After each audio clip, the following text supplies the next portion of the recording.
Kwanza diwani, habari ya wakati huu? Salama kabisa, habari ya saizi. Tunashukuru. Tuanze kwanza kwenye ajenda ambayo imetuleta hapa au kila ambacho kinaendelea, utekelezaji wa ilani ambayo inaisha muda wake. Unaweza kuzungumza kwa Kijitonyama namna ambavyo imeweza kufanya kazi? Asante sana ndugu mwandishi. Kama ulivyonitambulisha, mimi ni diwani wa kata ya Kijitonyama. Katika utekelezaji wa ilani 2020-2025 ndani ya kata ya Kijitonyama umefanyika kwa 100%, kwa sababu kila tulichokiahidi kimeweza kutekelezwa. Na ukumbuke kata ya Kijitonyama ndio sehemu pekee ambayo tumejenga uwanja wa michezo wa KMC Complex, na ndio sehemu pekee ambayo tumejenga stendi ya daladala kubwa ambayo ina hadhi ya kimkoa. Ndio sehemu pekee ambayo mradi wa DMDP umepita na alami zimetapakaa kila mahali. Kijitonyama ni sehemu pekee ambapo tuna zahanati jumla 3, moja ikiwa ni kituo cha afya. Na hicho kituo cha afya tumekijenga ndani ya hii awamu ya 2025. Lakini pia Kijitonyama tumefanikiwa kubadilisha shule za msingi 2 na kuwa shule za English medium. Kama mnavyojua, zamani shule za English medium ilikuwa ni changamoto kuzipata ndani ya mkoa wetu wa Dar es Salaam. Lakini sasa hivi zinapatikana kila kata, na kata yetu ya Kijitonyama tunazo 2. Tumekarabati madarasa, lakini pia tumejenga madarasa mapya jumla 20. Lakini Kijitonyama pia ni sehemu pekee ambapo tuna shule ya watoto wenye ulemavu kwa maana ya Sinza Maalum Primary School. Hivi tunavyozungumza, wakati tukisoma utekelezaji wa ilani ya Chama cha Mapinduzi hapa Dodoma, jana tumepokea ukarabati wa madarasa 5 shule hiyo ya watoto wenye mahitaji maalum.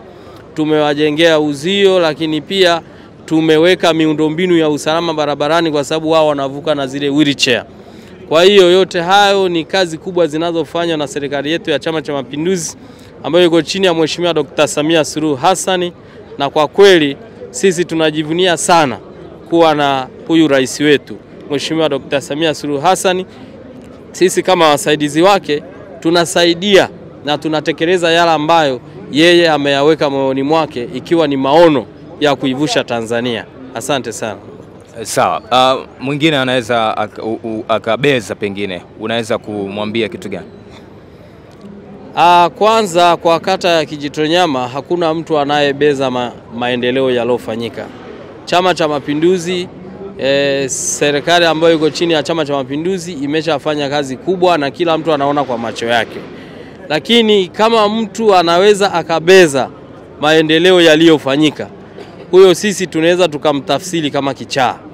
Kwa sababu sidhani kama mtu mwenye akili timamu anaweza akabeza haya mambo makubwa yaliyofanyika ndani ya nchi yetu. Sawa. Tuzungumzie sasa matarajio, kwa sababu hiyo tayari imeshakwisha kutekelezwa.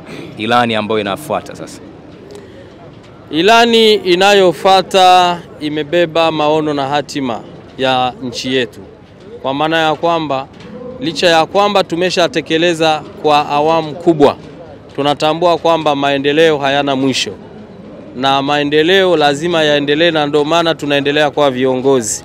Kwa maana tunaendelea kuwa viongozi ili kukabiliana na changamoto zinazo wakabili wa wananchi kwa siku zijazo.